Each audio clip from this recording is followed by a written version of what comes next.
Angel investors give you money, they're angels. For free? Yes. And we were able to do our Series A last year. Yes. And we raised an additional $5 million. Another $5 million came last year. Yes. Now, we have a complaint by from various quarters, yes, both individuals and business people, people with startups, and they are saying no one is willing to give funding to startups. But you're just telling us here that it is possible. So I want you to talk about the funding that you have attracted, whether it's debt or equity or seed funding, yeah, from different quarters, just to show that it is possible, but also talk about what do you need as a company or as a startup to make yourself attractive to receive this kind of funding, at the right cost, of course. Yeah. Yeah. So just at the basic level, a startup is a company founded to provide a product or service that is innovation-backed or technology-backed so that they can scale it. So you don't talk startups without the issue of growth or scale.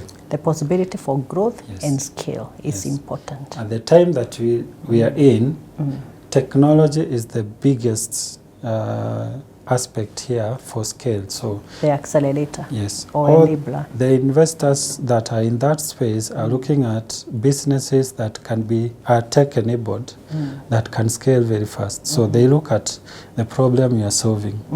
What's the need in, yes, the market? Yes. Yeah. And then what's the business model? How do people pay for it? How sustainable? I know many of our colleagues who have fallen along the way and their startups did not make it. And you would point back to the business model. How are you to make money? Yeah, that has to be very important, the business model. And there are different business models.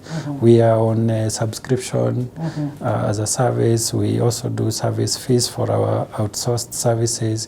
Fintechs do transactional model. They charge a fee. We have people doing marketplaces and they have revenue shares. And you have people in the credit business offering credit for an interest. Yeah. And there are a lot of all those things. So there are three ways of funding a business, a startup. So again, you have to define as an individual, do I want to do a startup? A startup, remember, has to be scaled. So it's not, as I said, a self-employment. So if you want to do self-employment, you don't do a startup. You are your own, and then you look at your own savings, you look at the bank to give you loans, you look at your friends to give you money, and then you are limited to the scale that you can grow that business. But on a startup scale, there are three ways to raise money. One is bootstrapping. Bootstrapping is using your own funds. You make money, but then you reinvest your profits. Okay, yeah, you plow it back into the business. Yes. The other one is angel investors. That happens at the very early stages. Angel investors give you money. They're angels. For free? Yes. Oh, okay. So those are what we call grants. They are angels. Okay. They do not expect a return or you to pay back. Yes. It's very early stage. It's at the ideation stage. Because again, the level of failure there is very high. High. Remember, you are testing out things. And you are not making money yet, yes, but you are running costs. You are even running, is this viable? Yeah. Okay. You are trying to build what you call an MVP, minimum viable product. You've seen a problem, you want to build a product, take it to the market, hear the feedback from the customers, they tell you this is not how it works. All that, you attract angel funding. If you're lucky, you can find people who can actually invest in that space. And the good thing is to look for investors who are aligned to what you do. Like now, there are a lot of investors maybe who are looking into the sustainable climate, climate change and all that. Anyone doing things with carbon credits and all that, they are interested. The whole green economy. And you can find that they are actually angel investors in that space. But then again, you come now to the third one. You said there are always three options. Yes. So bootstrapping, angel investing, and the third one is venture capitalists. Those people, they give you money in exchange for a part of your business. It is as simple as that. I give you this money, I own the business. A portion of it. Yes. So Yes. we attracted that immediately after we graduated from Y Combinator. In 2020, we raised $2.1 million. $2.1 million. Dollars. Yes, I have to Not add dollars. shillings. Yes. Yeah, So that was what? Seed funding? Yes, seed funding. Yes. So that money helped us. Remember, it was COVID. So at the time we were trying to figure out other markets. It helped us to scale the team, Yes. the product, the operations, and to actually do a lot of market research on how our product can fit now within the African context. And we were able to push a lot of business and scale across the 30 countries. And what that does is, once you do that and you've proven to the investor that you can actually scale it, after you run out of the cash, or you see that the cash is, because at that time you are expensing more money than you're making. So you are not at break-even point. Yes. If we use accounting language. Yes. You are loss making at that point. So remember, because expenses have to be paid faithfully, you are drawing from the investment that you were given by the investors. So every month there is amount that you are apportioning from there. And then you look at, it's called a runway, how long do I have before I run out of the cash? Yes, and then you start the fundraising journey again. In good time. Yes. So you project and you're like, we need money. By and you don't December say, we need money in 3 months, and you start now. You start like 1 year ahead, because it takes time. It takes time. There is a lot of due diligence, especially at Series A stage, which we were last year. There is a lot of due diligence. Again, what happened in 2021, there a lot of startup went down with a lot of money that was invested on the promise that they were, during COVID, they were the future. And there were not a lot of solid business models. Everything was on the promise of people are going to work from home, people will not travel. So there was a lot of applications. You remember the Zoom, how it picked, and it was to be the new way of schooling now will be on virtual.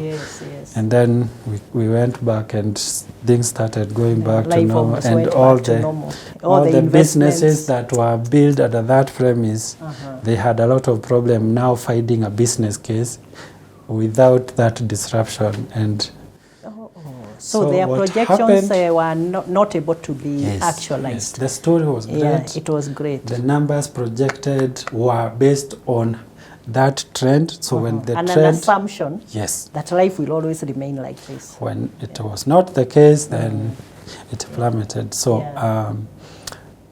we stayed on. Again, for us, we adapted very fast. We saw the future of work going to anyone can work from anywhere, and that's where we attracted the employer of record and started now scaling that business. It was a very new business. We also did not have an understanding. It required all our teams to quickly learn about legal operational laws of different countries, how payrolls are done, getting partners to do filing for you and to tell you how things run. Incorporating a company, I can just mention, sometimes that's a nightmare in some countries. Yeah, it's not like the way we do it here online within a few days. Opening a bank account. Sometimes in some countries it takes forever. And you have to be there in person. So you can imagine our directors going in different countries to open bank accounts to make sure that we are set up correctly. That is a cost element to it. They have also to dedicate time away from the business. There is a lot of dynamics. That said, we were able to scale the business and to project the business in a way that showed potential to our investors. And we were able to do our Series A last year. And we raised an additional $5 million. Another $5 million came last year, in addition to the 2.1 that had come earlier. Amazing. So as we speak right now, we are registered in 31 African countries. We have our own entities. Our goal is to get to anywhere between 40 and 45 because there's some countries that doing business is not possible. Okay.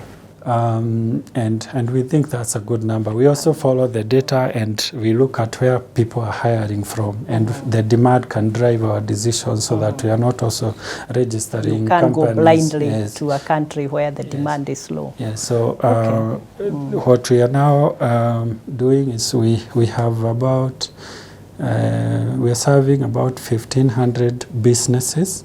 1,500 Yes. small and medium Yes. businesses. Across Africa. Of course, Kenya has the biggest because this is where And we this is where started. you started, yeah. And then we are gaining a lot of traction in Nigeria and in Tanzania and Uganda. We are doing a lot of East African countries as we try to understand the sub-Saharan Africa. And then we have an issue with the West because of the Franco, and it requires the language translation. The same case to the North, it requires Amharic translation. And we want to do first the sub-Saharan, and then we will cater for the others as the business caters. 1,500 businesses, 100,000 employees. Wow. Or what I would want to say, pay slips. Pay slips. Oh, that's amazing. Being paid through our platform. So we see the salaries, we see the taxes, we see all that, and the good thing, as I said, is also we are also trying to create rails, payment rails for sending money across Africa. So let me give you an example.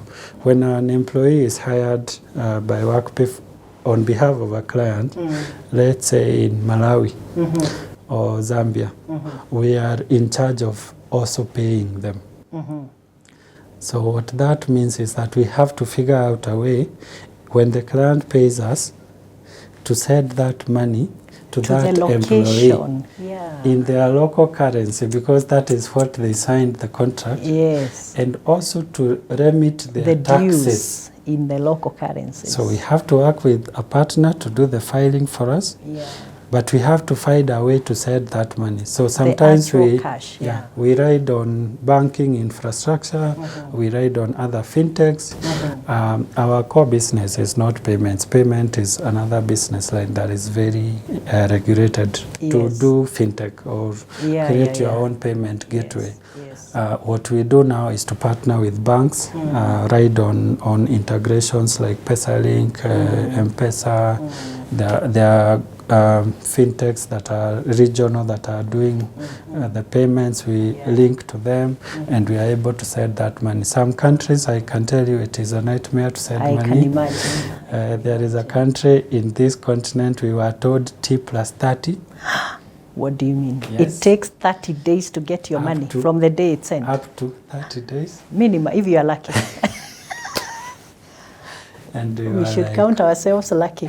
That we do real time. We say real time, and it's actually you press a button, you refresh your message, you have the money, and I get the money within a second. We are so privileged in Kenya. We don't know.